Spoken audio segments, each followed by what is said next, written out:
So in general, that's what most people feel like. In the end, it's a balance always where you see medicine versus the cash flow, and in the end, it's the legal issues that change and where the impact comes from.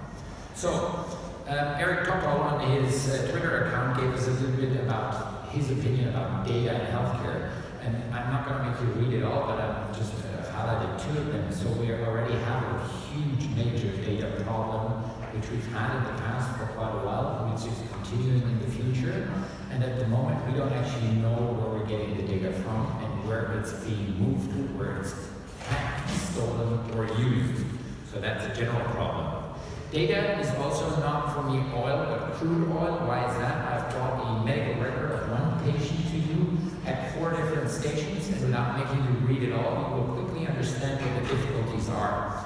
Data of one patient with minor flaws, may they be human or technical or just accidental, poses a huge problem, and it's a difficulty to make an artificial intelligence or any machine basically merge it all. So in the end, it is the success that will depend on the data definition, so who is defining the data, and in the end it's about refining the data, and in the end about the interpretation. That's what's going to drive the difference, just as a general introduction to data in healthcare. There's a lot of movement. We see this happen, which I see down the road, and especially in Central Europe, not as the major problem or in the developing countries. It can be in remote areas, but that's not what we're talking about right now, not the major problem. This is where our major problem is. This is a picture, basically, as you can see, in everyday hospital life, and this is where you see, okay, this is where we really have the problems right now.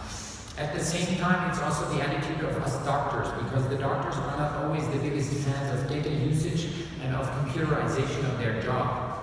Why is that? The picture on the right actually outlines it. Because often in these times, the screening is between the doctor and the patient. So you end up sitting in a doctor's room, the doctor is talking to a computer, and you're seeing the back of the computer. That's not where I see digitization. I see it more as the bridge between the patient and the doctor. That's what I'm hoping for. We've conducted research, which we've published as well. We've interviewed 250 doctors, and in the end what shows is they would use it more. They're open to healthcare IT, but at the moment technology does not address their needs, and that's the major problem we're facing right now. That's something that I'm going to touch upon a little bit.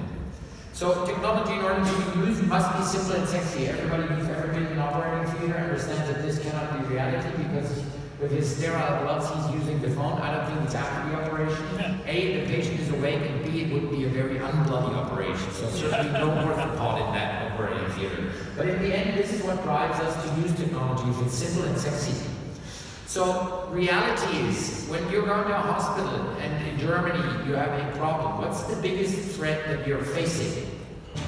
My initial answer would have been multi-resistant bacteria, but that's only one problem that we're facing, because data protection is another problem that we're facing, and that in a lot of times is delaying therapy, is endangering therapy, and is making diagnosis very, very difficult.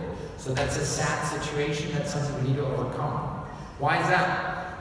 Germans love data protection. This is just a screenshot when I researched for data protection in medicine. We have 95 million results, so more than inhabitants in Germany. At the same time, the data protection sign of Google comes up. So just as a random screenshot, I erase the rest that is to it.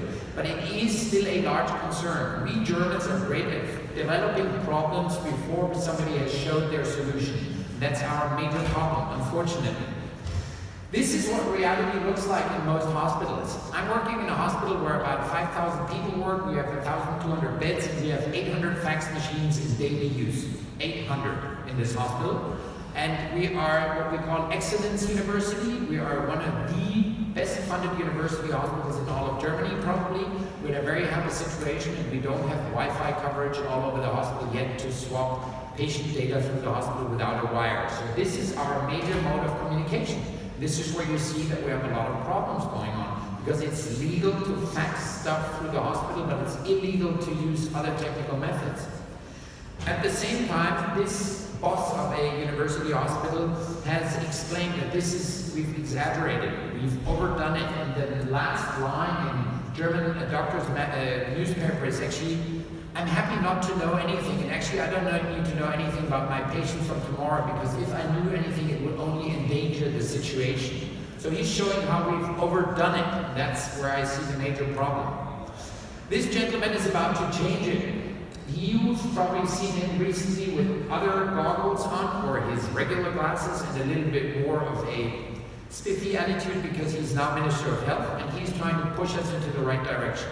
I think he and his team has understood where we're going. In the last 18 months, he has passed 18 laws in the right direction.